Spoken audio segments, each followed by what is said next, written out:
tere tulemast saatesse Eesti 100 loomaarsti. Mina olen Julia Aabram. Tänane külaline on omamoodi eriline loom Eesti veterinaariamaastikul. Meil ei ole palju inimesi, kes otsustavad mitu korda ümber, mida nad tahavad õppida ja siis lõpetavad veterinaaria ja otsustavad, et tahaks veel kooli minna. Ja tänane külaline just selline inimene on.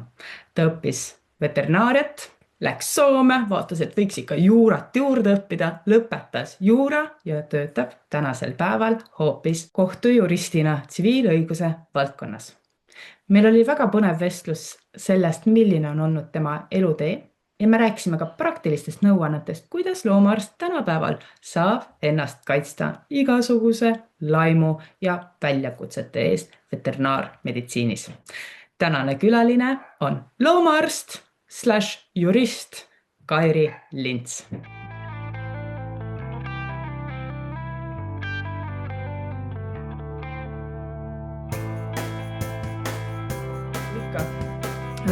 Kuidas sa eilse koosolekuga rahule jäid? Nagu tavaliselt. Üks see, kes seal rohkem vaidleb, on ikka ja mis ikka huvitav on kuulata, et vaatan, et järjest rohkem hakkab neid õiguslikke probleeme üles tekkima ja et inimeste elu tänapäeval on ikka nii seotud õigusega juba, et ilma selleta ei saa, et Ja inimesed muutuvad järjest teadlikumaks ja siis järjest rohkem ka selliseid inimesi, kes lähevadki nii-öelda lõpuni välja, et lähedki kohtusse, et muidu sa nagu ähvardad või niisugune, nagu ma ei tea, nendes Ameerika saadet televisioonis on alati nagu, et ma viin su kohtusse, mis ja. aga nüüd nagu minu arust on see reaalsus ja mina olen ka oma elus ikkagi, paar korda on küll olnud, kus ma mõtlen, et kas ma nagu võiks minna ja ma tean, et ma võiks, aga siis ma mõtlen, aga siis mina tunnen, et ma tahan seda jama. Mina tunneks, et see vastaspool võidaks lihtsalt sellepärast, et ma kulutan omaenda raha, et oma õigust taga ajada. Ja tegelikult oli nagu võib-olla nagu teisi variante ka, et me lõpuks lihtsalt kolisime ära ja siis tegelikult sellel on ka lahendus, et on õigusabikindlustus olemas, täitsa hea asi, et oma raha mitte raisata. No näed, juba targem ja kuna siin võib-olla vaatajad, kuulajad ei tea, kust me tulime poolelt jutult sisse, külaline on Kairi Lints, kes on mitte ainult loomaarst, vaid on ka jurist. Või kuidas on see õige? Ma nägin küll tegelikult, tegin endale märkme, mis see ametinimetus on, aga... Jurist ma olen, magistrikraadi jurist, aga ma töötan kohtujuristina. No võt, ja... Ma olen 3 aastat kohtujuristina töötanud. Selles just arutasin eile abikaasaga, et mul tuleb selline huvitav külaline ja siis ta on niisugune, et oh my god, ma küll ei kujuta ette, et ma viitsiks nagu, et pärast juba veterinaariat teha midagi veel peale nii rasket ja nii keerulist ja vaimset kapatsiteeti nõudvat. Aga jõuame selleni. Alustame ikkagi sealt algusest, et kust tuli väikesel Kairil soov saada loomaarstiks, et kas sa mäletad seda vanust, seda konteksti, kus see otsus tuli? Tegelikult mäletan küll, et eks lapsena olin mina, meie suguvõsa või pere, see loomafänn ja eks vanaema ikka, Kairist tuleb loomaarst ja selline jutt nagu vist paljudel on olnud. Aga tegelikult peale gümnaasiumi lõpetamist ma ei osanud otsustada, et ma mõtlesin küll loomaarsti, siis ma 5 aastat, et täitsa lõpet, ma ei sellele seas ei taha kulutada 5 aastat oma elust mingite õpingutele. Ja siis ma kahtlesin sellest, kõik teised teadsid, kuhu nad lähevad õppima, ma olin niimoodi, et mina ei tea. Siis ma tegin mingid testid koolis ja siis tuli välja, et majandus sobib. Siis ma läksin tegelikult õppima rahandust, et mul on rahandusharidus ka. Ja, et mul on rahanduse krediidiala. Tugevamaid ärihunte meditsiinis, veterinaarias, eks ole, nüüd on majandus ja tegelikult, kui sul veel juura ka on all, siis ma ei tea, see on niisugune powerhouse kohe. Mul töö juures tuleb see kõik kasuks, ma ütlen ausalt, et lai silmaring peab kohtus olema. Me räägime kohtutööst, mitte veterinaartööst. Iga kord täpsustama, millist tööd sa silmas pead, sest sa teed praegult ju 2 korraga. No teen jah, praegu. Et ma ütlengi, et kõigepealt ma õppisin majandust, siis ma natuke töötasin, siis ma mõtlesin, ei, see kontoritöö mulle ei sobi.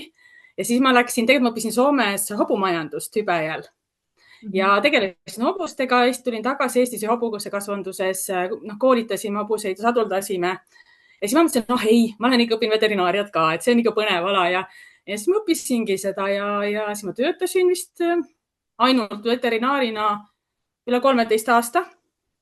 Ja sealjuures siis seal lõpus ma hakkasin, et mul tekkis vajadus ka nagu, et noh, kuna ma olen aastaid nagu korteriühistut juhtinud ja selle rajanud ja juhtinud ja vist ka peaaegu 20 aastat, siis lihtsalt tekkis see vajadus, et sul vaja neid õigusalaseid teadmisi. Ja siis, kui üks sõbranna juristist ütles, et miks sa ei lähe ja õpi juurat, siis ma mõtlesin, et miks ma ei lähe ja õpi. Aga kui pikk see õping on? No ma õppisin 6 aastat, 3+3. Ma õppisin algul päevaõppes, oma vanema lapse vanustega koos päevaõppes istusin seal ja siis järgmise magistri ma tegin ikkagi sessiooniõppes, sest ei ole võimalik pere ja nagu töö kõrvalt nagu päevaõppes kogu aeg õppida. Vot ja see olekski minu küsimus, sest et lisaks sellele, et kui sa käidki päevaõppes, siis sa ju pead ka tööl käima, sest et ennast on vaja finantsiliselt kuidagi toetada, et lihtsalt juba see koormus, väike laps, käia koolis, teha tööd, pere, korteriühistud, teemad olid juba siis olemas, on ju. Et kuidas see füüsiliselt ja majanduslikult on üldse võimalik ära teha? Et mis olid need suurimad väljakutsed? No üks asi, mis see aja planeerimisoskus peab ikka väga hea olema. No sa pead ikka suutma need asjad niimoodi ilusti terve päeva ritta panna, nii et sa jõuad kõik asjad tehtud. Ja eks tihtipeale õppimine ikkagi käis öösiti, ega midagi teha ei olnud, kui üle jäi, sest et kuidagi, ma ei tea, kuidas, aga õnnestus see aeg niimoodi. Mingil määral aitas võib-olla kaasa ka see koroonaaeg, kui oli palju asju online'is, sest kui ma olin nagu seal Soomes tööl, siis ma sain osasi seminari asju teha läbi interneti. Nii samamoodi nagu praegu, et tekid ära selle, sest et õiguses on samamoodi nagu veterinaarias, et seminaris puududa ei tohi. Et sul on poole aasta jooksul, öeldakse 2 korda võid puududa, kui puudud, siis teed uuesti. Ja seda ei saanud lubada ja on ka neid kordi, kus ma tulin 1 päevaks lennukiga koju, käisin seminaris, järgmine hommik läks iseks Helsingisse lennuk 6 ajal tagasi jälle siin järgmine nädal uuesti, sest ei saanud lihtsalt puududa. Ja ma mõtlen see ajaline kulu ka ju see transpordi peale, et vahepeal sa saad selle kuidagi ära sisustada kasulikult, ma ei tea, õpidki seal, aga päevad pole vennad. Ja kui lennuk, ma ei tea, ei tõuse või ei maandus õigel ajal, sest et mis iganes põhjustel ja seda juhtub. Need riskid tuli võtta ja teistpidi jälle, ütleme niimoodi, et nüüd ma uuesti enam seda ei teeks, nüüd ma nagu tean tagantjärgi, mis see oli. Aga ega nüüd kõik oli planeerimise asi tegelikult ja eks see toetav perekond on ka taga ikka väga oluline, et teised sind nii vanemad kui pere kõik nagu aitab nagu nii lastega ja siis see oli ka nendele lisatöö. Aga kokkuvõttes sujus ja teist korda enam sama asja ette ei võtaks. Ma kujutan ette, et paljud inimesed ei teeks teist korda väga paljusid asju lihtsalt sellepärast, et nüüd on tagantjärgi tarkus, kui raske kõik oli. Aga samas minu isiklik kogemus on see, et alati, kui isegi sa lähed sisse mingisugusesse projekti teadmisega, et saab olema väga raske ja ongi väga raske, siis alati tagantjärgi mõeldes sellele perioodile, ma ei saaks öelda, et ma midagi kahetsen. Sest et see maht, elukogemus, mis sa sealt saad, see on tegelikult ju väga-väga väärtuslik. Ja jumal tänatud, et me ei tea, kui raske see on. Just sellepärast ei läheks võib-olla teisele, kui sa tead, kui raske, aga tegelikult saab ju läbi. Ja, kui ma läksingi nüüd siia uuesti õigusteadust õppima, siis algul ma mõtlesin, et eks ma katsetan, et äkki ma nagu selles vanuses enam ei saagi nagu hakkama ja nii, sest aga ma vaatan, et ega loomaarstide töö on väga palju peaga. Väga palju mõtlemist, analüüsimist, et mingil põhjusel see hoiab see aju värske. Ja ausalt öelda mingit probleemi, ma võin ausalt tunnistada, et enamus mul need alal, mis ma töötan, olid mul A-d. Et ma olin nagu ühte paremate seas ja ma olen nagu, ei olnud sugugi raske, et ei tasu nagu karta vanust. Et me vanuse ei saa hakkama, saab küll ja lisaks sellele nende poole noorematest sain väga palju häid sõpru, kellega siiamaani suhtlen. Sest nemad ütlesid selle peale, et see ei tundu üldse nii vana. No, aitäh! Minu arust oled ka väga nooruslik selles mõttes, et mul läks tükk aega niimoodi aega, et välja rehkendada, et mis see vanuseklass võiks olla lihtsalt sellepärast, et mulle tundub, et sa oled palju ära teinud. Ja kui sa ütled, et okei, veterinaaria, 5 aastat, majandus sinna alla 3 aastat, vähem? Majandus oli, see rahandusala oli 2 aastat, veterinaariat oli tegelikult meil 6, pluss mul oli väike beebi siis 7 aastat. Siis oli ka niimoodi, et beebi oli nagu turatseli jängu ja siis eks ma õhtul öösiti õppisin, aga siis olid noorem ja jaksasid ikka tunduvalt rohkem. Ja siis Soomes õppisin 1 aasta ja nüüd siis 6 aastat veel seda otsa, et jah, mingi 15 aastat ma olen elus õppinud, et mina, kes ma kunagi mõtlesin, et ma üldse ei tahaks pikalt õppida, et tahaks nagu kiiresti ja lühidalt saada. mulle tundub, et sul oleks ka potentsiaal teha ju doktorantuuri ja teadust, sest ma nägin su reaktsiooni. millest selline reaktsioon? nüüd on nagu see, nüüd ma naudin seda vabasid õhtusid ja pereelu ja hobisid ja harrastusi, et nüüd ma tunnen, et ma tahaks nagu midagi muud ka kui ainult õppida, et vahest me teeme nalja, et kodus, et kui ma lähen õppima, siis ma lähen mingist elektrikuks või torumeheks, sest nendest on nii suur puudus ja alati, kui vaja on, et noh, pead ise ära tegema. Mina lähen õppima. Ei saagi inimest, võtad YouTube'i lahti ja siis teed, on ju? ja no see on ka variant, aga no siis saab veel tunnistuse ka, et need ei olegi nagu väga rasked siin. Isegi vaatasime mis see Tartu Kutsehariduskeskus, nüüd on see VOKA vist, et seal vist on mingi kursused, aga noh, praegu praegu mulle tundub, et momendiks on nagu, no piisab. Saaks rahulikumalt, on ju? Noh, jah, nüüd natuke aega, et sest muud asjad ka ja. Aga meenutame siis natuke seda ülikooli aega veterinaarmeditsiini valdkonnas. Mis on niisugused kirkamad hetked, mis sulle meenuvad kohe, kui öelda sõna veterinaarmeditsiin, ülikool, sellised mälestused? No minul meeldis alati nagu praktika, et praktikal käia ja niimoodi. Ma mäletan seda, et isegi kuigi ma ei olnud algul üldse meelestatud, ma oleks mingi varmis käia, aga ma ikkagi nautisin neid väljas käimist, nende tööloomadega sõna otseses mõttes.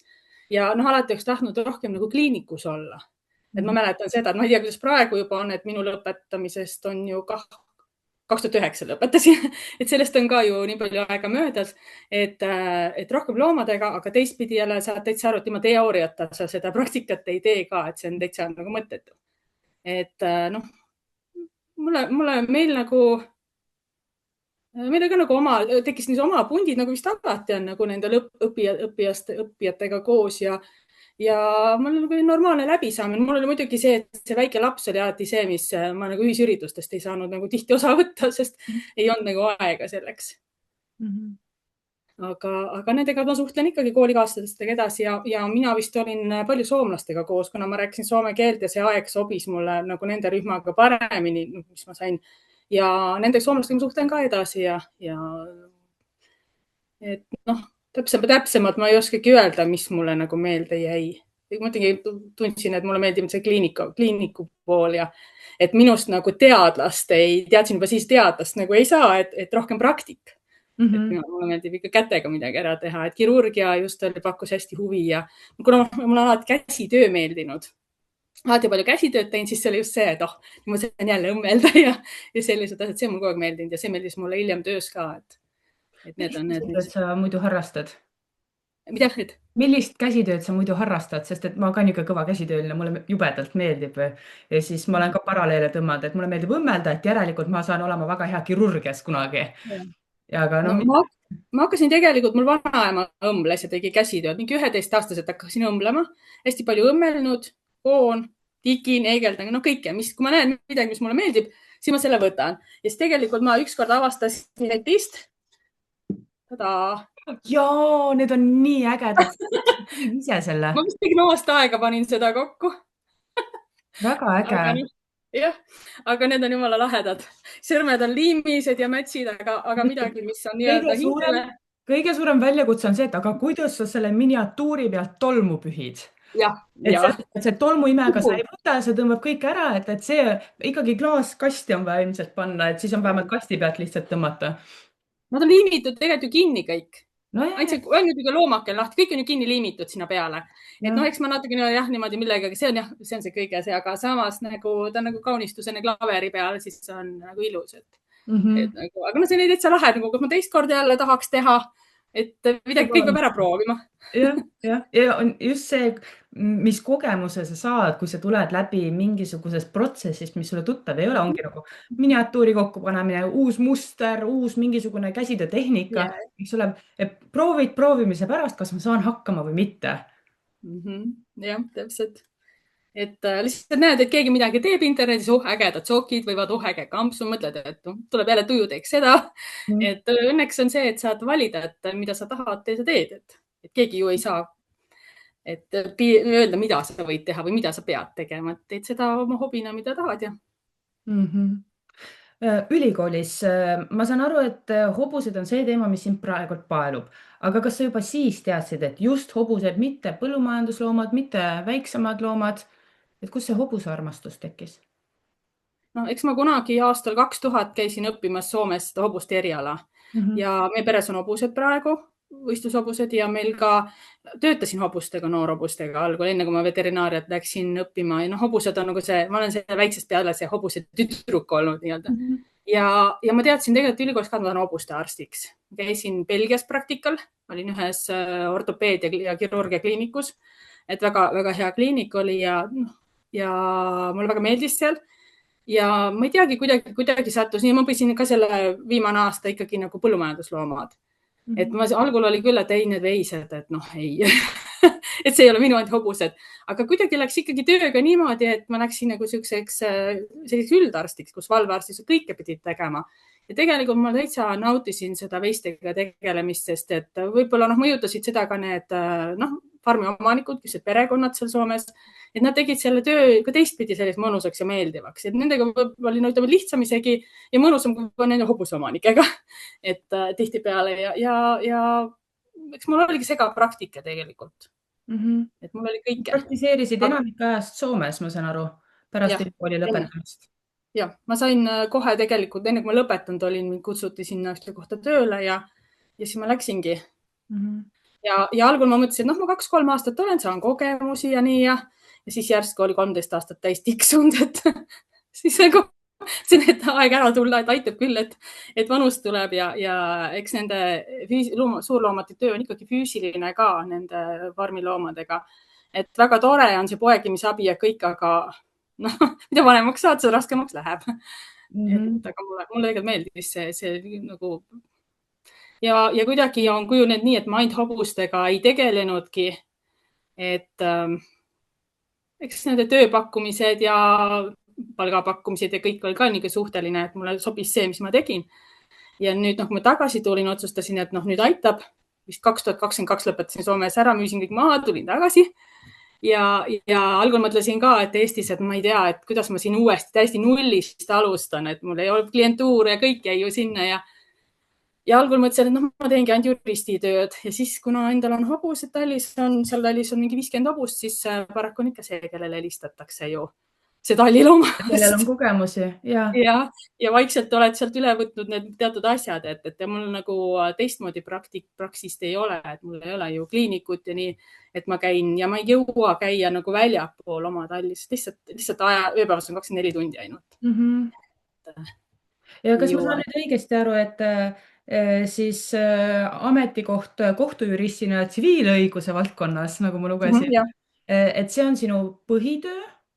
Või on mingisugune osaline koormus, ma mõtlen ka jälle, üritan välja rääkida, et see on 40 tundi nädalas, pluss see, mis sa teed oma tallis ja siis pluss see, mis vahepeal kutsutakse sind teisi hobuseid vaatama.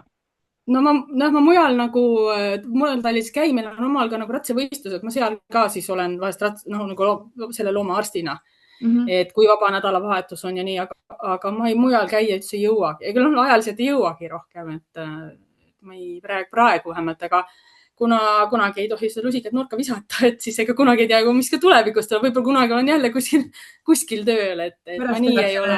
Naabri külla hipodroomi ja siis on seal nagu väga vaja, eks ole, kui sa juba niikuinii võistlusspordiga tegeled. Jah. Ei no kes üldse mõtlesin või midagi vaatasin, et kui palju aastaid veel on pensionini aega, mitte päris 20 enam, et selle ajal jõuab veel ma ei tea, kus töötada.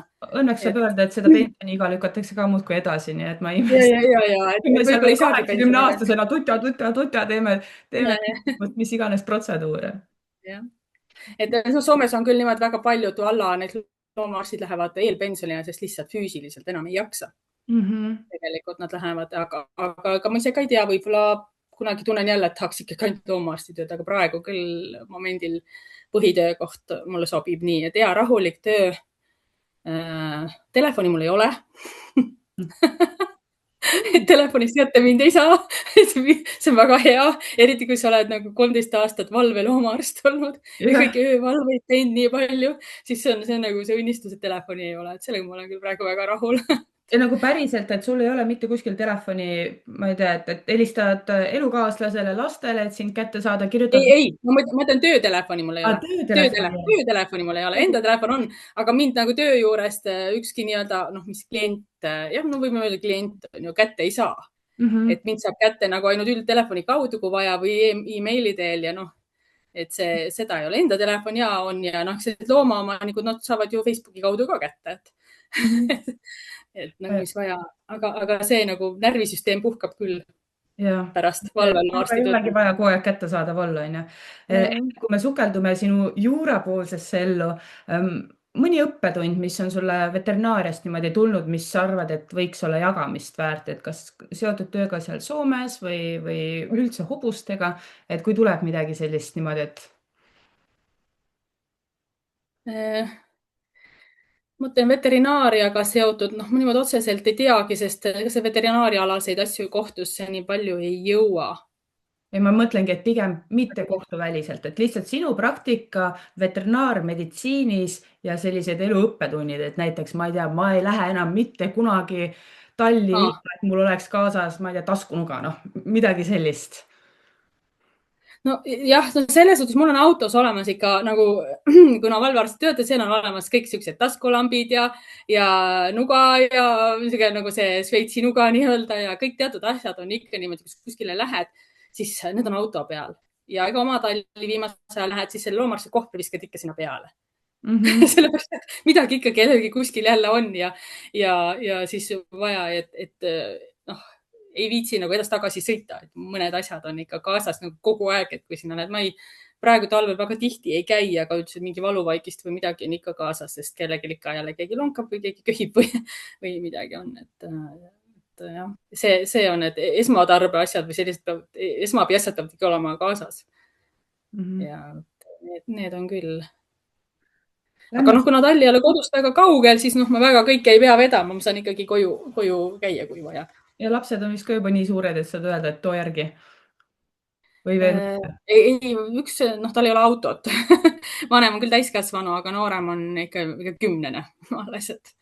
Siis on sama vanus, mis mul. Minu laps ka 11 ja 9.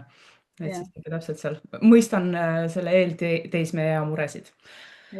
Okei, liigume edasi sinna juurapoolsesse, sest sa ütlesid, et noh, et seoses korteriühistuga tekkis vajadus teada rohkem seadusi ja minu peas üks kõige tavalisem inimene loeb lihtsalt seadusi, ta ei lähe juurat õppima selle pärast. Et kust, noh, ja see oli sõbranna mahitsus, eks ole, et mine käi ära, aga just see, et see otsus teha, et kus kohast see tuli? Kas sa mäletad neid mõttekäike, kuidas sa vaagisid seda otsust, perega läbirääkimised, et see on ikkagi päris suur asi minu arust peremudelis samamoodi võtta otsus vastu, minna kooli, seejuures käia tööl ja kasvatada last. No tegelikult, noh, kui see korteriühistuga vist kõik teavad, et päris suur probleem on võlglastega. Pead nende võlglastega tegelema ja tegelikult oligi ükskord läks üks maksekäsu kiirmenetluse asi nii, et pidi hagi esitama. Ja siis oli see moment, et noh, kuidas seda hagi kirjutada. Et väike korteriühistu raha ka pole, kus seda juristi palkad nii ja noh, see on see tavaline asi, et raha küsib jurist. Ja siis ma rääkisingi, et noh, et kui sa ei oska kirjutada, minu jupi. See oli vist tookord oli mingi septembrikuu. Ja tegelikult see otsus tuli päris kiiresti. Algul ma mõtlesingi, et ma lähen nagu kaugõppes, sessiooniõppes õpin juurde, et nii palju aega on, et seda õppida. Et töö oli selline, et nii tsükliline töö, et vahepeal olid vabad päevad, vabad nädalad ja vahepeal töönädalad. Ja siis mul oligi kohe nagu see peas, et ma mäletan, et mehega arutasin ja mõtlesin, et noh, et äkki peaks tõesti minema õppima. Ega ta nagu kunagi millegi vastu pole, et ega ma paras kangekaelne ka, et ega pole elus kedagi kuulanud, et otseselt ju peres ei seganud, see lihtsalt oli minul lisaülesanne, lisatöö ja lisaülesanne. Ja keegi nagu vastu ka selles suhtes ei olnud. Mul emaga rääkisin, kellegi nagu midagi otseselt polnud, et noh, vastu, et mis ta ikka, et ma ju algul ütlesin, et ma lähen proovin, et kuidas on, kas ma saan hakkama. Ja tegelikult päris nagu noh, see aasta oli siis juba hilja, nagu ma septemberil oli ja siis ma mõtlesin, okei, see aasta ma ei jõua, et ma vaatan kevadel, et tuleb vist see gümnaasiumist oli ju nii pikk aeg, et tuleb see akadeemiline test. Et noh, et ma lähen vaatan kevadel seda ja sinna ega ma selleks õppida, ma ei osanud ka midagi õppida, no selles vanuses, et mida ma ikka õpin, et ma lähen teen selle akadeemilise testi siis, et proovin, et paar päeva enne oli netis see prooviversioon, tegin, proovisin ära, vaatasin just, et mis ülesanded on, et see on väga oluline alati vaadata, mida sa pead seal tegema, et ei kaota aega. ja siis läksin sinna testile ja plaksis, ma sain kohe teada, ma olen sees. Päevaõppes et sain oma. kas ei olnud sulle raske või küsimused, ma just mõtlen, et kas asi on selles, et sa oled lihtsalt ka intelligentsi poolest väga võimekas, et haarad lennust asju või ta oli nagu üldtase oli ka pigem kerge sest juures on alati suur nõudlus minu arust. Või ma olen millestki valesti aru saanud? Ja on küll, et meil saigi vist põhimõtteliselt saidki ainult sisse need, kes olid medaliga lõpetanud ja kes olid testiga saanud selle piisava arvu, et ega sealt ülejäänud ei saanudki. Niigi võeti vist nagu rohkem väga palju. No see pudeneb nagu igal pool ära. Ja küsin, need nagu plokidena, ma mäletan, olid seal nagu loogikaülesanded, aga oli ka näiteks keelelised ülesanded, oli ka inglise keele ülesanded, pead ka keelt oskama. Ja eks see ka minust nagu enam nagu teadmiste alaseid otseseid küsimusi seal ei ole nagu mingi riigikorralduse kohta ja nii, aga kõik oli väga palju loogika ja iga selle üldintelligentsi peale tundub see test olevat. Võib-olla nüüd on muutunud, ma ei tea, aga sest ma tean, mu ukse taga need noored rääkisid, et oi, et näed, et tema sai 80 punkti, et on geenius. Siis ma mõtlesin, et mul oli paar punkti puudu, et nagu et võib noorte omavaheline jutt ja mina ju ei tea, ma olin täiesti nii-öelda võhik sellel alal, aga ma nägin nagu summat, seal kohe ju näitab summa lõpus ära, hops, jess, ma olen sees, teadnud nagu ja siis läksin ja õppisin ja tundsin, et võib-olla tõesti, et ma ütlen, et mulle tundub, et loomaarstid kasutavad oma aju palju ja see mõjutab kindlasti seda, et ei vananedes see ma ei tea, kuidas see nimetatakse, et ei taandarene. Ei degradeeri. Küsib see teadmine või ajukasutus ka selles vanuses, et see, ma arvan, see on väga palju aidanud, et võib-olla kui ma oleks mingi sellise töö peal olnud, mis ei vaja nagu ajude kasutamist, siis võib-olla ei oleks saanud ka hakkama. Aga jah, see ja mõtleme, mu perel ei ole nagu midagi olnud selle vastu, et nad on olnud väga toetavad ja tööga sain hakkama, ma ütlen, raske oli, planeerima pidi, aga sai hakkama ja ma ei proovinud ka midagi lükata nagu pere kaela, et ma mõtlesin, ma pean ise hakkama saama, kui ma ise valisin, siis ma pean ise hakkama saama. Ja siis 3 aastat tegid päevaõppes ja siis järgmised 3 aastat otsustasid teha siiski distantsilt. Ja, sest siis ma läksin juba tööle ka nagu juristina.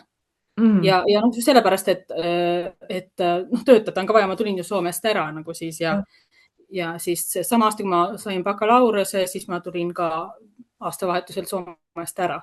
Et mul ei olnud nagu varianti selles suhtes, et pidin ikka tööle ka minema. Et just selles, et perel on ju vaja ju majanduslikku ka mingit kindlust ka, et üks inimene on raske, ühe inimesega raske majandada. Kas pärast bakat sa võid juba töötada juristina või sa oled esialgu nagu assistent või kuidas see asi töötab? Ma kujutan ette, et ei tea, kuidas üldse juuraharidus toimib, kuidas seal, sest me teame, või mina tean, et on väga palju erinevaid ameteid ka juurasiseselt, aga et kuidas sa sealt hakkad leidma seda õiget suunda, mis sulle meeldib? No seda, et mulle tsiviil meeldis, sest ma sain juba õppides aru, et kriminaal, see ei olnud nagu, ma tundsin kohe, et see ei ole nagu minu jaoks, et kui vaja, ma teen, aga mulle meeldis see tsiviil. Ja haldus meeldis ka tegelikult, aga eks mul oligi niimoodi, kui ma töökohta vaatasin nagu kahte seda tsiviil või haldus. Et pakkusid huvi. Kas sa seletaks ka natuke rohkem, et mida tähendab tsiviil, mida tähendab haldus, mida tähendab krimi? No tsiviil tähendab tavaliselt inimeste omavahelisi vaidlusi, kas firmad omavahel, eraisikud omavahel, mingid omavahelised lepingud, kokkulepped või keegi teeb kahju kellelegi. Haldus on tavaliselt mingi ametiisikuga, mingi ametiga vaidlus. Et seal on üks on nagu nii-öelda riigi võime, teine on nagu tavaisik ja kriminaalis on need kõik kuriteod ja süüteod, mis meil on. Et nad on meil 3 ikkagi jagatud ja et haldus ja tsiviil oli need, mis mulle nagu meeldisid. Et mulle natuke ei istunud see süsteem, mis meil nagu see kriminaalmenetlus on kuidagi, ei olnud minule nagu hingelähedane, ütleme niimoodi. aga oskad sa niimoodi täpsemalt ka ennast analüüsida, et miks just tsiviil, et kas see, et mis on need põhjused, mille pärast üldse nagu kohtusse minnakse, sest ma kujutan ette, et neid on, ma ei tea, seinast seina, aga et mis on see, nagu, et see, et ma saan aru, et jah, et Krimm välistame, sest sulle ei meeldinud see, kuidas see on üles ehitatud, aga need kaks, et mis oli see, mis oli nagu ekstra äge sinu jaoks? no ma ei tea, no eks selle halduse koha pealt on kindlasti natuke see, et nagu ikka ametnik ja tavaisik, et üks pool on ju see, kui see ametnik nagu kuritarvitab võimu või teistpidi see tavaisik ignoreerib kõike, mis talle on nagu et see nagu see pakkus huvi, kuidas see konflikt, mis on see konfliktide lahendamine ja tsiviilis nagu kahe isiku vaheliste konfliktide lahendamine, et tegelikult ju mõnes mõttes juristi ja loomaarsti töö on väga sarnane. Ma kogu aeg võrdlenud, et nad on sarnased, et paned need diferentsiaaldiagnoosid paika. Samamoodi paneb jurist paika ikkagi need normid, et mis leping on, mis see on ja hakkab sealt liiguma, siis ta hakkab nagu välistama. Samamoodi eeldus, et 1, 2, 3, 4 loomaarsti samamoodi hakkab neid diferentsiaaldiagnoose seal vähendama ja proovib alati teha nagu ühtemoodi, et ma kogu aeg võrdlen, et mõnes mõttes nii sarnased ja samas nagu samasugust nagu mõttekäiku vajab see töö, mis praegu on. Et see mulle muidugi meeldib, et see teeb nagu lihtsamaks jälle. Võib-olla see ongi see, mis nagu juristi töö teeb lihtsamaks, et samamoodi tuleb läheneda asjadele. Ja sa selle baka tegid ära, hakkasid tööl käima. Mis oli see töö sisu, kui sa siis alustasid oma teekonda juriidikas? Ma jäigi pooleli, et see bakaga on niimoodi, et saad juristikraadi kätte, aga bakalaureuse kraadiga kohtus esindada ei tohi. Selleks peab olema magistrikraad, sa ei saa olla esindaja, sa ei saa advokaadi eksamit teha, sa ei saa midagi. Tööd saad teha, õigusteenust saab pakkuda, aga kohtusse ei saa minna. Ja enamus teebki magistrikraadi, kes ikka tahab juristina töötada, sest see baka on liiga vähe ja ta paneb piirangud peale. See jäi mulle ütlemata. Oota, mis see küsimus oli?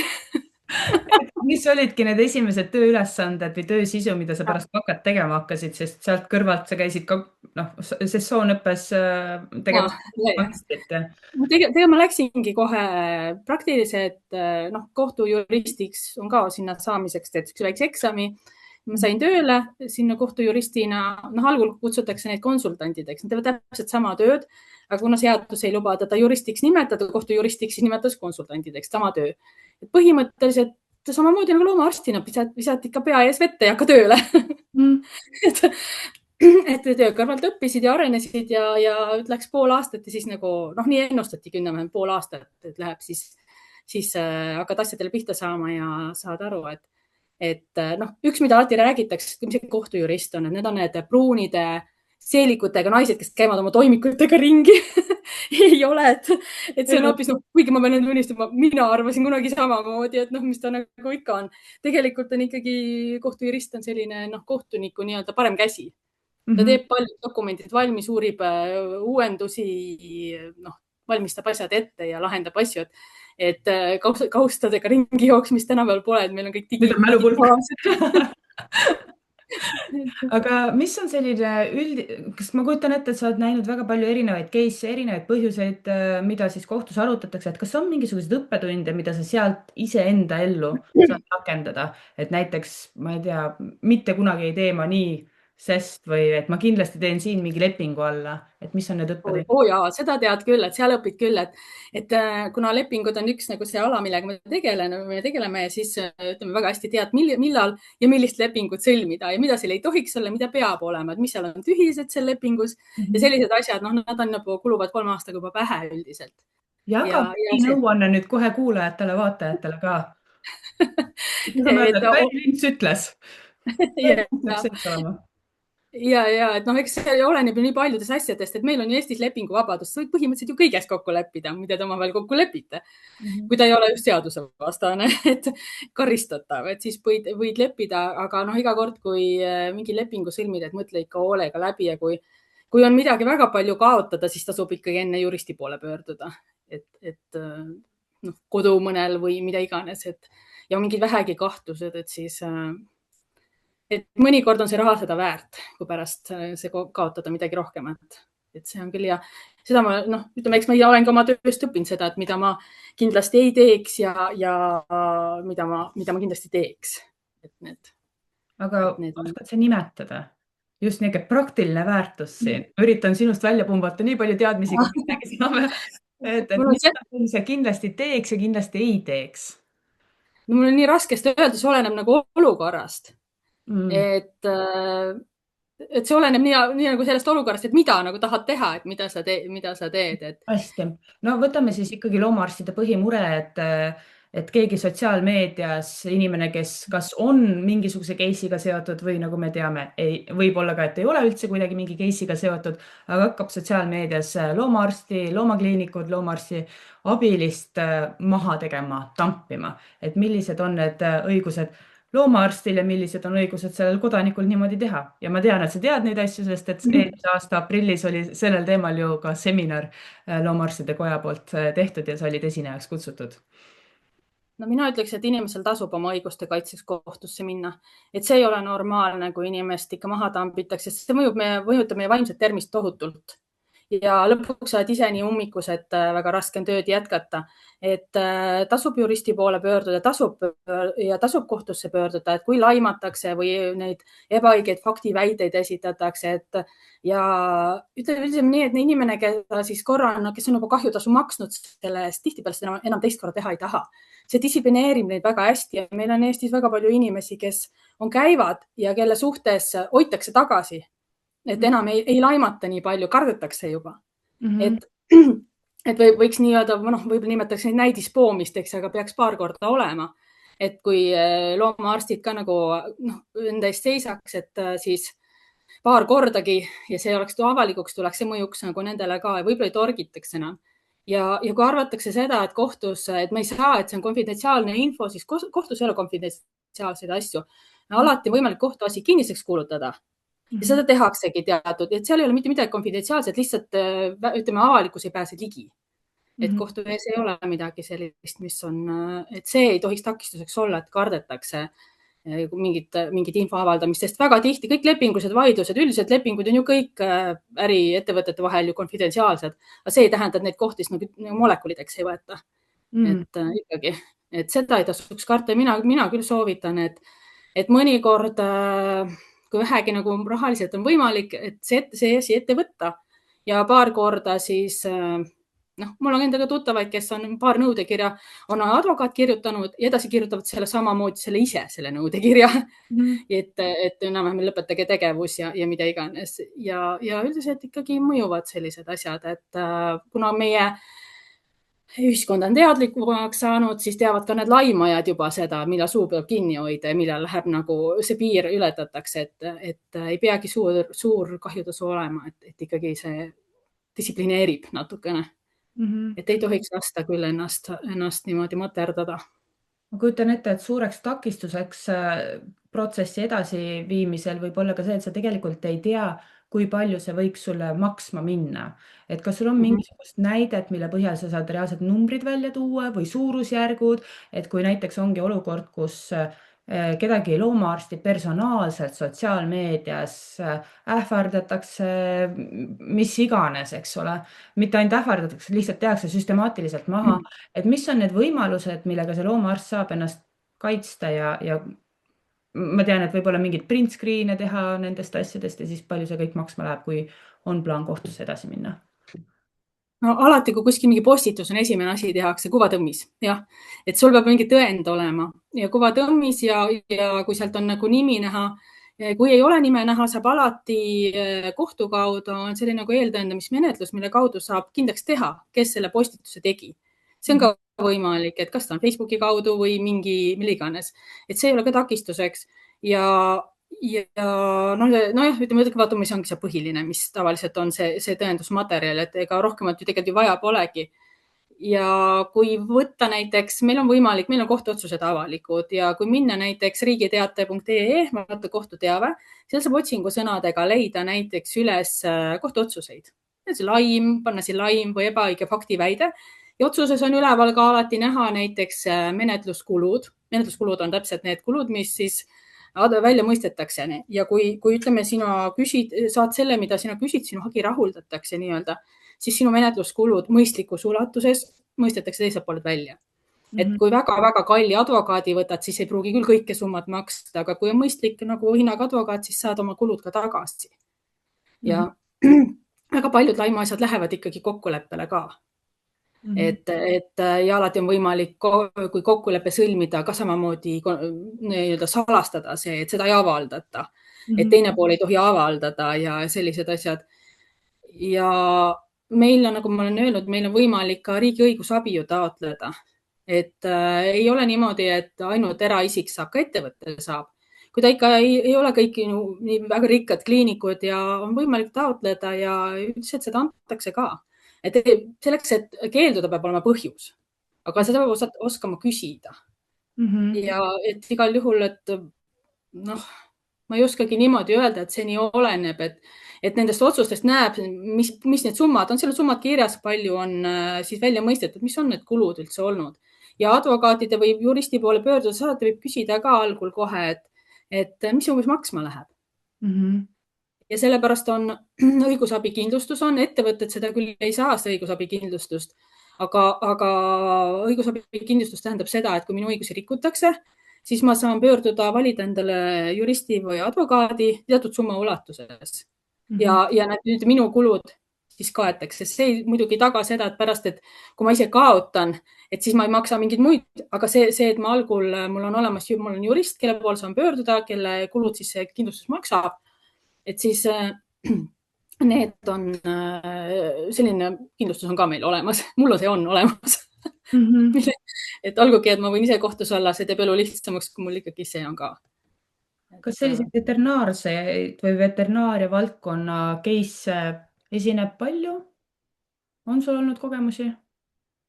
Eks ma aeg-ajalt vaatan ikka, et rohkem ma näen neid, ütleme, ravivigadega seotud ja on loomaarstid, mingil põhjusel nad ei ole, ütleme, eks nad on keskmisest haritumad inimesed ka, et üritad ikka konflikte lahendada teistmoodi, mitte kohe esimese kohtus. Aga millegipärast ei ole väga pöördutud just ja ma ei ole niimoodi veel märganud, et keegi laimu pärast oleks läinud, et võib-olla, ma ei tea, mida kardetakse võib-olla, et see on konfidentsiaalne info või midagi nii. Eks ei ole nii, et võiks küll. Meil on tegelikult küll neid case, sest et ühte sellist räägiti ka loomaarstlikus ringvaates aastake tagasi äkki, et siis jäi ka loomaarstile see õigus, aga seal oli päris palju mitmeid aspekte, mille tõttu oligi üsna mõistlik seal see lahendus tuli nii nagu ta tuli. Ma loodan, et ma nüüd nagu väga kägu ei pane siin, aga igal juhul minu arvates oli see küll selline koht ka, kus ka see loomaarst ütles, et pöörduge kohtu poole, kui selline olukord on, sest et me ei pea olema üksi ja nagu sa ütlesid, see on tõesti väga suur stress, sest tihtipeale ka sotsiaalmeedias sul ei ole mõtet sinna nagu hakata vastu midagi vaidlema, sest esiteks sa ei tohi, sest sul on konfidentsiaalne suhe kliendiga ja kui see, kes seal sotsiaalmeedias seda vahtu üles lööb, ei ole seotud konkreetse case'iga, vaid on, ma ei tea, lähisugulane, siis üldiselt ongi ju nii. Puudub igasugune mingisugune seos. Et igasuguseid huvitavaid olukordi on, milles loomaarstid peavad toimetama ja alati ka jälle võib-olla see, mis tavakodanikule tundub, et on mingisugune räige raviviga, on tihtipeale kommunikatsioonimure või siis omanik lihtsalt leinab kas looma ja tahab leida seda süüdlast, mis on ka leinaprotsessis ju täiesti normaalne etapp, et keegi on süüdi ja seda süüdlast on vaja otsida. Üritad leida. Humaanmeditsiinis samamoodi tegelikult ju, et alati arstid süüdi või keegi, et aga arusaamade elu ongi vahest selline, et sa ei saa, et see on teistpidi, see on inimlikult mõistetav. Aga kas loomaarst peab nagu teise inimese leinast tuleva frustratsiooniga enda turja saama, et niigi ei ole tihtipeale see ka loomaarstile lihtne, siis veel võtta nagu selle omaniku lein kah enda peale sellise raevu näol või niimoodi, see kah ei ole. See ei ole õige, ütleme niimoodi, et. Ma küsin võib-olla ühte olukorda veel, sest et ma mäletan, mul läks see väga-väga hinge. Oli ka üks hästi noor loomaarst, keda hakkas süstemaatiliselt kiusama üks eakas proua. Ja tõenäoliselt ei olnud tal ka nagu võib-olla kõik päris korras sellel proual, aga see läks nagu nii hulluks selline nagu ahistav käitumine, kaebekirjad, noh, kokkupuudet sellest mõttes ei olnud, aga sa teadsid kogu aeg, et see proua kuskil kliiniku vahet käib ja kogu aeg midagi nagu, kas tuleb ütlema midagi ja lõpuks see loomaarst põles läbi, läks ära üldse mõneks aastaks veterinaariast ja tekkiski nagu üldse küsimus, kas ta tahab naasta, sest et hirm selliste klientide ees oli nii suur. Ja kui oletame, et sellel proual, sellel vanal proual oligi mingisugune vaimne teema, mille tõttu ta käitus nii, nagu ta käitus. Mida me teeme? Mida see loomaarst saab teha sellises olukorras? Kas on siin nagu ta, ega kui mõnel inimesel on mingisugune vaimne tervisehäire, siis tegelikult ju meie ühiskonnas, eks neid teisi inimesi, kes ei ole loomaarstid, nende suhtes on samamoodi ja ega ta, eks sa vaatad uudisteski räägib jälle, keegi ahistab sõnumitega, nii et see on väga raske, et sellest on see praegu räägitudki, et peaks nagu midagi ette võtma selliste inimestega. Meil on põhimõtteliselt ju enne ju midagi ei tehta, kui inimene füüsiliselt ei ründa.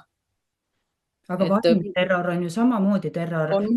See olukord, kus mina olen olnud, et väga räige vaimne terror ja mitte midagi ei ole teha.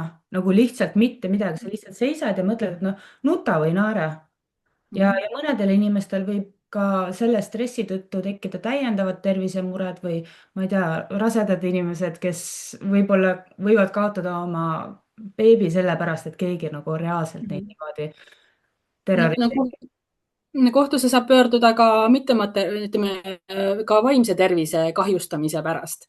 No tervisekahju ei ole ju ainult, et keegi füüsiliselt tegi mulle viga, aga ka vaimse tervise kahjustamise pärast, et seda on küll natuke raskem võib-olla seal tõendada, aga sellega ka pöördutakse. Tihtipeale ikkagi sellega pöördutakse. Laimuasjades näiteks on võib-olla võib ka seda juures olla, et minu vaimse tervise küsitakse mittevaralist kahju vaimse tervise või kahjustamise pärast. Et see on ka tegelikult võimalik ja samamoodi jälle kohtutee ette võtta.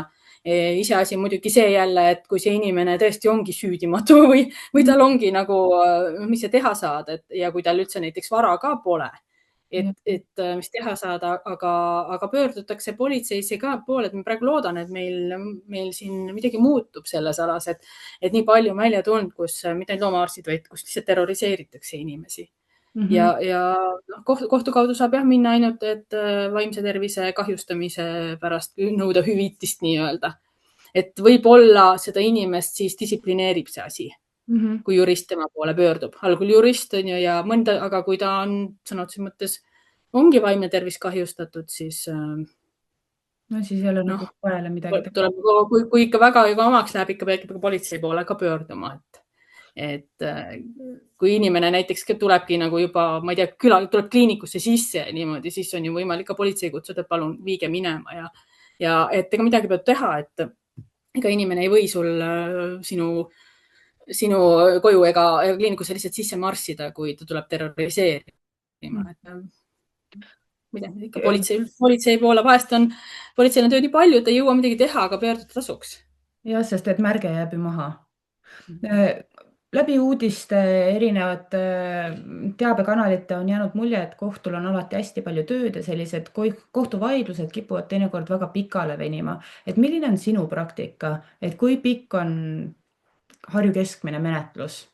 Ja ma saan aru, et siin on hästi palju olenevaid faktoreid, aga jälle, et kui me loomaarstina või kliinikuna võtame ette selle kohtutee, mis on see ajaline mõistlik ootus, et see asi tehtud saab? Sest ka see on väga tugev vaimne stress igale inimesele. No praegu see jutt, et kohtud on ülekoormatud, see on õige. Et samamoodi nagu loomaarstidegagi kohtunikkond vananeb, uusi ei tule nii kergesti peale, samamoodi võib-olla ei ole nii populaarne ka see, kui samamoodi raske ala nagu loomaarsti töö, et töötajate puudus on. Riigi niisugune olukord on ka põhjustanud natuke selle, et ei ole võetud neid kohtunikke, et mis nagu uudistest läbi on käinud, et see on õige ja ülekoormatud me oleme, ütleme niimoodi, et 8-tunnine tööpäev on ikka korralik 8-tunnine tööpäev ja kuigi pooled lähevad kompromissile, siis saab asja võib-olla vahestki väga kiiresti lahendatud, et võib ka 3-4 kuud minna ja on lahendatud. Aga ma mõtlen keskmist, et see keskmine on ikka selline 1-2 aastat.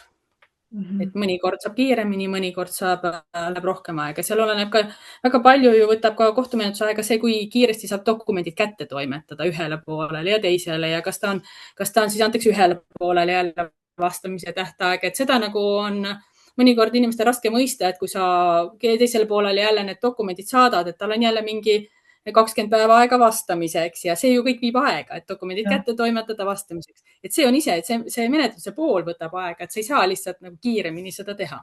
Et see on ka, aga noh, ütleme niimoodi lihtsamad asjad ikka saab vast, tahaks öelda, et ikka aastaga saavad. Et oleneb nii palju kohtunikust, palju tal tööd on, menetlusgrupist, et noh, kohtunikud on ka erinevalt koormatud. Kas sa muidu nii põhimõtteliselt oleksid nõus ka aitama loomaarste, kellel on mingisugused teatavad küsimused kohtumenetluste ja kõige selle osas ja loomulikult tasu eest aitama, sest et sa oled nagu see minu arust ainuke inimene Eestis, kellel on nii veterinaarne kuidas oli majanduslik haridus ja juuraharidus, et sa nagu mõistad seda loomaarsti ängi ja valu sellistes olukordades. Et kas sinu poole pöörduda? No ma kõigepealt ütlen, eks minagi olen seda tundnud, seda läbipõlemise serval olemist tegelikult, et palju öövalveid ja võib-olla see oli ka üks, mis tõuke andis natuke teist ala valida. Et ma tean väga hästi lihtsalt see töökoormus ja kõik see, kuigi negatiivselt nii väga palju ei olnudki. Aga kuna ma ise töötan niimoodi kohtus, siis ma teenust pakkuda ei saa. Et mul ei ole see nagu võimalik niimoodi. Aga kindlasti oskad pakkuda kontakte, kelle poole pöörduda? No ütleme niimoodi, et kuna ma ise kuulun ka sinna loomaarstide kotta, siis võib-olla selle kaudu oleks võimalik natuke nagu nõu anda, kuhu pöörduda ja mida teha. Et seda, kuhu suunata. Et kindlasti ei jätaks niimoodi seda asja. Ja sest ma arvan, et tegelikult loomaarst tahaks, et keegi mõistaks, et veterinaaria nüansse ka juura seisukohast, eks ole, et ta ei ole alati nii must ja valge ja juriidika ongi täpselt selline, et sa saad alati halli ala ka käia, kui oskad sellest seadusest selle augukese välja lugeda. Aga jah, eks ta niisugune nagu keeruline teema on ja ebamugav teema ja ebamugavate teemadega inimesed tegeleda reeglina ei taha. Nii, aga ma tulen tagasi nüüd, ma arvan, ma pigistasin sust nii palju, kui vähegi sai sellest juurateemalist, aga nüüd me jäime tegelikult sinu eluloos sinna, kus sa hakkasid pärast bakat töötama kohtus selles süsteemis ja tegema magistratuuri, mis oli keeruline ja kui kiiresti sa selle magistratuuri ära tegid, sest nominaal on 3 aastat. Tegelikult magistratuur on 2 aastat, aga sessiooniõppesse pidime selle 2 aastaga või 3 aastaga siis tegema, sest seal ongi jagatud 3 aasta peale. Et ei saanudki, 3 aastat tegin ja samaaegselt siis töötasin ja tegelikult eks ta tähendas, sessiooniõppes on ikka nagu nädalavahetused ja siis neljapäev, reede, laupäev, pühapäev, kord kuus ja niimoodi intensiivsemad ja samas seda on lihtsam teha, kui sa õpid samal alal. Töötad samal alal, et see on ju lihtsam teha siis, et kõik on seotud omavahel. Et 3 aastat ja eelmine kevad siis kaitsesin oma magistritöö ära. Et nüüd ma tunnen, et see ongi nüüd aitab momendiks. Läks kõik plaanipäraselt. Et oli niisugune, vau, lõpuks ometi tehtud või? Ja, see diplom käes, et eks ma teadsin, et see tehtud saab, et ei ole viga, aga et nagu nüüd ma saan hingata natuke, selline tunne oli, et läks muidugi aega, suvel oli küll veel niimoodi, et nagu kas ma ei peagi õhtul nagu mitte midagi tegema ja. Ja see võiks olla, eks ole, et see on vaba aeg, on ju. On vaba aeg nüüd või? See oli see kõige hullem minu arust. Tean ka valu, selle shifti valu, et kus sa vaatad, et isse nõmmal, et õhtul ja nagu ei peagi kuskile koosolekule. Ja, täpselt see oligi nagu, et see on nii imelik, et kas mul on tõesti oma aeg. Sa varasemalt mainisid ja ma ei tea, kas oli juba salvestuse sees või mitte, et me tegelikult ju ei tea tulevikku, meil on veel aastaid ja aastaid minna. Praegult ma saan aru, et sa jätkad siiski juuras, aga teed vaikselt kõrvalt oma talli hobumeditsiini. Mis sa arvad, mis tulevik toob? Ei tea, eks seal kohtusüsteemis on ka võimalik karjääri teha. Aga kuna see loomaarstitöö on väga vastutusrikas töö ja ma olen sellest nagu momendil pausi teinud ja mis ma naudin, siis eks ma omal töö juures ütlen, et ma ei anna veel ühtegi sõna millegi jaoks, et kuhu ma edasi trügin, et ma praegu lihtsalt teen seda tööd ja arendan ennast, et seal saab ka järjest targemaks ja targemaks, et kohtupraktika muutub, seadused muutuvad, inimesed muutuvad ja praegu ma lihtsalt teen seda tööd, ütleme niimoodi, et aga kuna tõesti vist mingi 20 aastat peab veel tööd tegema, siis me ei tea ju, mis on, et mis olukord meil tuleb ja ma ütleme niimoodi, et jätan kõik vabaks, et seda vaatame kunagi, kui olukord ette tuleb, et siis Mhm. Ja midagi. vaatamata sellele, et juura on sinu igapäevane töö, mul oli ääretult hea meel näha sind koja üldkoosolekul, et sa tuled kohale, sa mõtled kaasa, et kust tuli see otsus kojaga ka liituda? Mul on hea meel selle üle, nagu absoluutselt suurepärane. Ma vist olen algusest peale, kui ma lõpetasin selle liige olnud, ma mäletan. Ma ei teadnud seda. No See minu arust ma on... olen küll olnud, et lihtsalt mõni aasta pole saanud tulla, ma tean, et kui ma Soomes olin, siis ma vahel olin tööl, et ei saanud. Aga ma proovin vähemalt, et noh, näha tuttavaid nägusid ja mitte nagu võõrduda sellest asjast, et teistega ikka ka suhelda, et käia seal ja aidata kaasa, noh, nii palju kui mina oma teadmistega oskan, kui vaja on. Et noh, nagu keegi ükskord ütles, et kord loomaarst, igavesti loomaarst. et hinges oled sa loomaarst ikkagi, et isegi kui teed midagi muud. Aga noh, kuna mulle see juristitöö ka väga meeldib, siis noh, eks ta selline, muidugi ma ei oska mitte midagi selle koha peal veel öelda, mis tulevik toob, et kumbagi poolt ma ju täiesti nurka ei viska, sest et muidugi üks probleem on näiteks kohtunik ei saa tegeleda teise tööga kõrvalt, ta ei tohi. et nendel on need piirangud, ainult õpetamistöö ja mina õpetaja ei ole seda ma tean. noh, sellepärast peab alati kaaluma väga, mida teed ja kus liigud. aga praegu mul on värske nii-öelda vaba aeg, siis ma teen seda tööd ja tunnen ennast lihtsalt, naudin seda, mida ma teen praegu. et räägime 5 aasta pärast uuesti, eks ole, kus on juba nagu, sest praegu sa oled ju tõesti värskelt lõpetanud sisuliselt, noh, ma ei tea, pool aastat, natuke rohkem, eks ole, et jõuab veel niimoodi liikuda kuskile suunas. Kairi, kas on mingisugune teema, mida me ei puudutanud praegult, aga sa tahaksid jagada mingeid mõtteid? ma ei oskagi niimoodi öelda, et eks kui rääkima jääda, see võib ju tundideks rääkida jääma. et niimoodi küll ei oska midagi ise, mida rääkida, et mis ei tea praegu öelda. Siis me liigume järjest rohkem lõpu poole ja minu saates on selline traditsioon, kus eelmine külaline jätab küsimuse järgmisele külalisele teadmata, kellele ta selle küsimuse esitab. Ja sulle esitati küsimus, mis kõlab järgmiselt. Kas ja kuidas on muutunud sinu arusaam loomaarsti rollis loomakasvatussektoris või ühiskonnas? üks on kindlasti see, et kuna lemmiklooma omanikke on järjest rohkem ja rohkem, siis see loomaarsti roll on väga olulisemaks läinud märgatavalt. et teda on vaja rohkem kui varem, võib-olla inimesed teadvustavad rohkem võib-olla loomade noh, valu ja haige olekut. sellepärast võib-olla ka inimesed on hakanud nagu võib-olla loomaarste rohkem austama. noh, kui me teatud kontingendi välja jätame, et ikkagi suurem osa, näiteks mina oma töös ma ikka tundsin seda, et minu kliendid austavad mind ja nad kuulavad mind ja usaldavad mind. et kui ma mõtlen, et kunagi aastatel 2000, siis see suhtumine ja loomaarstid, mida nad teavad või oskavad, see on nii kardinaalselt muutunud ja see nüüd on paremuse poole. Sest ma mäletan veel aega, kui olid koeraomanikud, kes ütlesid, et noh, ainult Soome loomaarstid on head loomaarstid. Ma mäletan seda, et seda nagu juttu enam õnneks ammu ei kuule ja see on nagu väga nagu positiivne pool. Ja kuna inimestel on tõenäoliselt sidega oma lemmikloomadega läinud palju nagu tihedamaks, et see ei ole enam, et pean ketikoera ja ta mul valvab karja või nii, et siis see ka mõjutab kindlasti nagu loomaarst, vahepeal nagu ihuarst sul. et sellepärast tahetakse ka võib-olla öösel ühendust võtta ja mida iganes. et see on muutunud kindlasti, noh, mina ütleks paremuse poole. Ja tõepoolest, ma nõustun sinu selle mõttekäiguga ja aruteluga, nii on. ja võib-olla, mida tasub kindlasti veel arvesse võtta, on kogu see toidujulgeolek ja kuidas loomaarst ravib ühiskonda, et meie võib-olla silmale nähtavam osa ongi see, et lemmikloomad ja lemmikloomaarstid, aga siia juurde ka põllumajandusloomad ja üks tervis, millest me räägime, meie loomaarstid räägime järjest rohkem, aga ma ei ole päris kindel, et üldsuseni jõuab see üks tervis põhimõte päris kohale.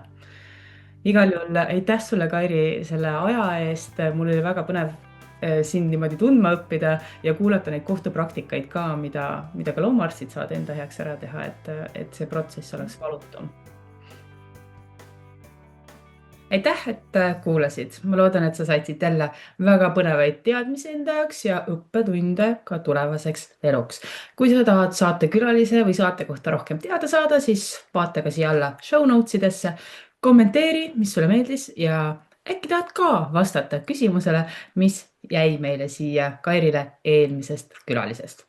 Oled alati oodatud vaatama ja kuulama kõiki teisi osi ka. Järgmise korrani!